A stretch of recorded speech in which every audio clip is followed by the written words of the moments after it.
So years ago, if you were watching, old TV shows like Beverly Hills 90210, if you're not from LA and you're going, oh, that Beverly Hills area. Well, most of 90210 isn't actually the city of Beverly Hills. And that's something that people don't realize.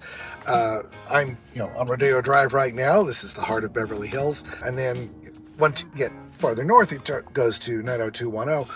But most of that area is actually City of Los Angeles. And there are some major key differences between the City of LA parts and the City of Beverly Hills parts that you need to take into consideration if you're thinking over here. There's a couple of very obvious differences between Beverly Hills per se and Beverly Hills Post Office.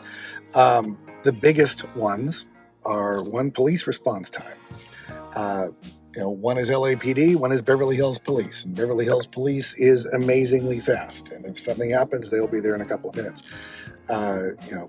LAPD is massively understaffed at the moment. They could use probably 3,000 more officers than they have.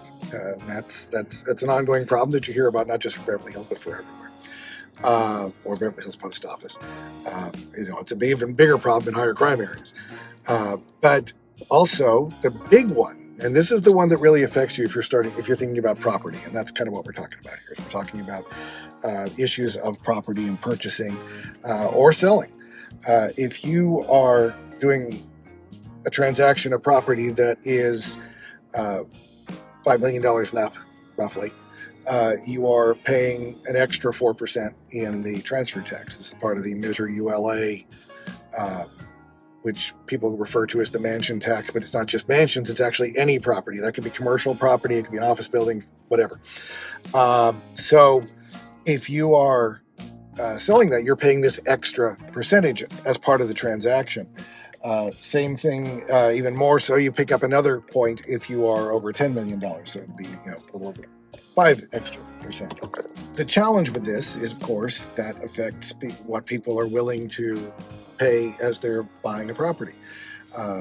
If you are subject to that tax on the property, that's a huge difference. If you have a $5 million house, it's an extra, $250,000 that is part of the transaction. It's not going into your house. It's not doing anything really for you. It's going into the city funds, and we all know how efficient this city is in dealing with the funds that they are given.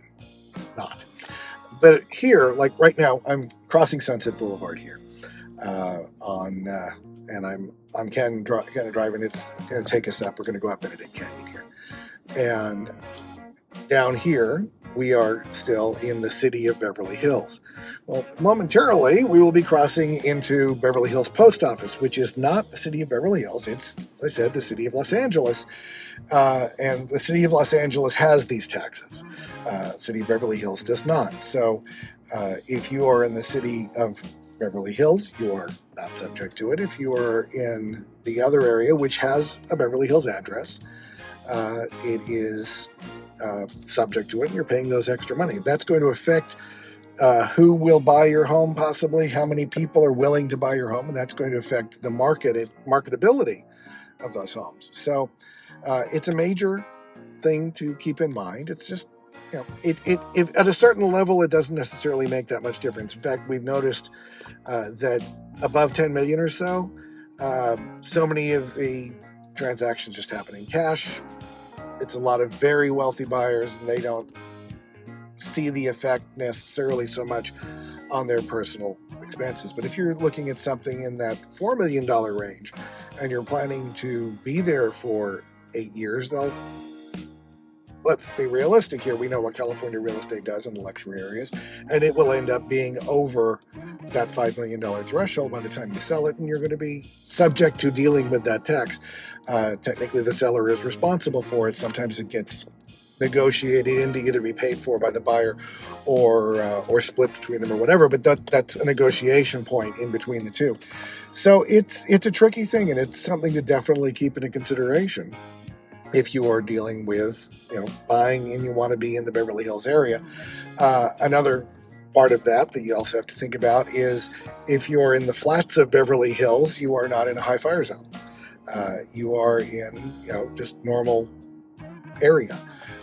Once you're getting up here, like, I'm up in the hills now, we're getting out into where we see high fire warning signs, no parking on red flag day signs, all these things. And this means, especially after the recent fires in the Pacific Palisades and Altadena, which were also areas like this, you are seeing insane increases in the cost of fire insurance.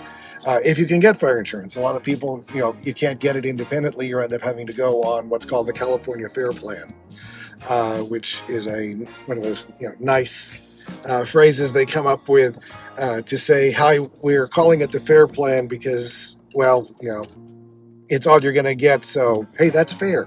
The reality is it's 4 times the price in a lot of areas to what you'd pay if you were buying another home. In fact, I sold property not that long ago where the difference of the cost of insurance between the price on the Fair Plan and the price of another property, I'm going to say quarter of a mile away, that was able to be on a standard plan, was enough to pay a whole month's mortgage. So that makes a big difference. So these are all considerations you got to take. And don't get me wrong, I love it up in here in the hills. You can get a view, which looking out over all of LA with the ocean off in the distance and all the rest, but you are definitely having to think about things like the fire danger and all that stuff. So all these things are just more things to stay aware of.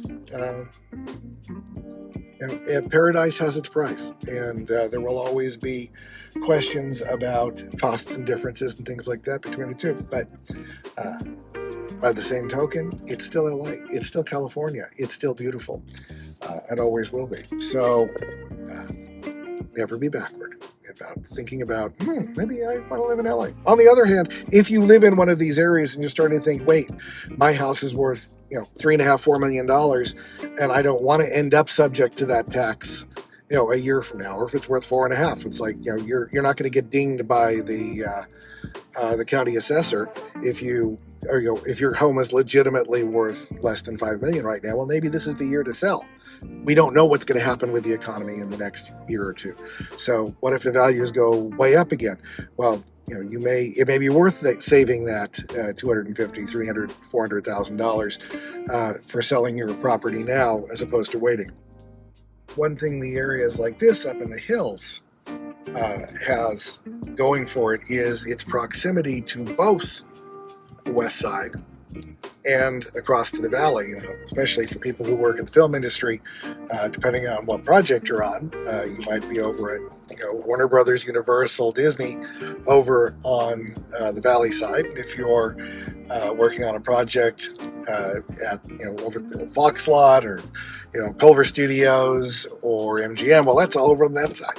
So and also a lot of the production support stuff, that splits up. Some of that's over on the west side, some of that's over in Hollywood.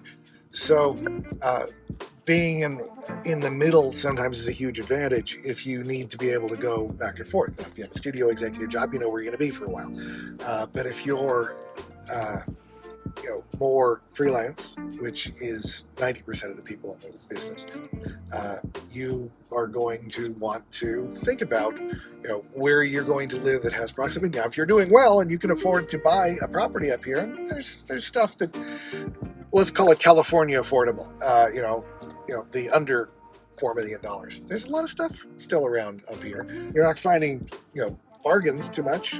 There are some nice townhouse and condo things over by the top of Beverly Glen here. But you'll also find a lot of people will be on the other side, just in Studio City or Sherman Oaks, so they can pop over the hill. Though I'll tell you that I did that commute, and the over the hill in the mornings, not fun. Gets very backed up through the canyons. So these are all things you think about if you live in LA. In fact, if you're searching for property, it's one of the things I always try to do is figure out, for each of the people in the home, what the commute places are and how you kind of figure out where they need to go, and then kind of it's kind of like looking at a Venn diagram where you want to have it. We're looking where the overlapping parts are of the circles, and that's probably where you want to live, right where everything overlaps, so that you can kind of divide the drive. So these are all just things to think about, and we will think about more. But that's it for Beverly Hills versus Beverly Hills Post Office.